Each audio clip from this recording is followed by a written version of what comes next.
Khalistani terrorist Gurpatwant Singh పన్ను statement Kejriwal వ్యవహారంలో అసలు ఏం జరుగుతోంది? ఈ అంశానికి సంబంధించి చాడా శాస్త్రి గారికి సంబంధించిన ఒక కథనం చూద్దాం.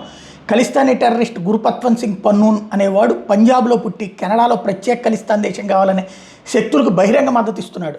వీడు కెనడా, యూకే, యుఎస్లో పర్యటిస్తూ ప్రత్యేక ఖలిస్తాన్ కోసం సదస్సులు వంటివి నిర్వహిస్తూ మద్దతు కూడగడుతున్నాడు. జూలై 2020లో భారత ప్రభుత్వం వీడిని టెర్రరిస్ట్గా ప్రకటించి వీడి మీద రెడ్ నోటీసును కూడా ప్రకటించమని ఇంటర్పోల్ని కోరింది.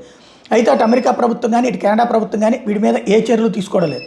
అయితే బ్రిటన్ ప్రభుత్వం మాత్రం ఈ మధ్య ఖలిస్తాన్ వాళ్ళకి సంబంధించినవని చెప్పి 300కు పైగా బ్యాంక్ ఖాతాలు బ్లాక్ చేసింది.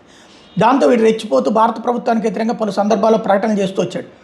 అయితే తాజాగా వీడు ఢిల్లీ ముఖ్యమంత్రి కేజ్రీవాల్ మీద తీవ్ర ఆరోపణలు చేశాడు. ఈ పన్ను ఒక వీడియో విడుదల చేశాడు. దాని ప్రకారం 2014 మరియు 2022 మధ్యకాలంలో కేజ్రీవాల్కి చెందినటువంటి ఆప్ పార్టీకి పలు ఖలిస్తానీ గ్రూపులు 133 కోట్లకు పైగా నిధులు సమకూర్చినట్టు చెప్పాడు.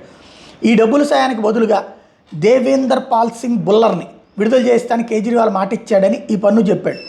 2014లో న్యూయార్క్లోని రిచ్మండ్ హిల్స్లో గురుద్వారాలో ఢిల్లీ సీఎం కేజ్రీవాల్ ఖలిస్తానీ మద్దతు గ్రూపులతో సమావేశమయ్యారు. అక్కడ కేజ్రీవాల్ ఆర్థిక సహాయం కోరారు.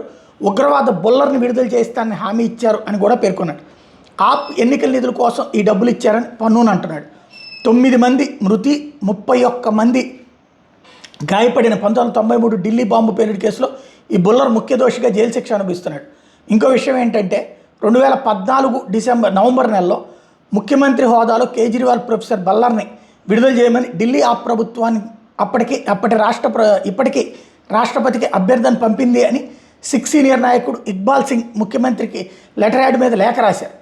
పోనీ పన్నూన్ టెర్రరిస్టు, అతని మాటలు మనం నమ్మలేం అనుకుంటే కేజ్రీవాల్కి చాలా రోజులు ముఖ్యాంశుడుగా ప్రముఖ ఉపన్యాసకుడు కుమార్ విశ్వాస్ కూడా కేజ్రీవాల్కి ఖలిస్తానీ వాళ్ళకున్న సంబంధం గురించి గతంలోనే ఘాటుగా విమర్శలు కూడా చేశాడు.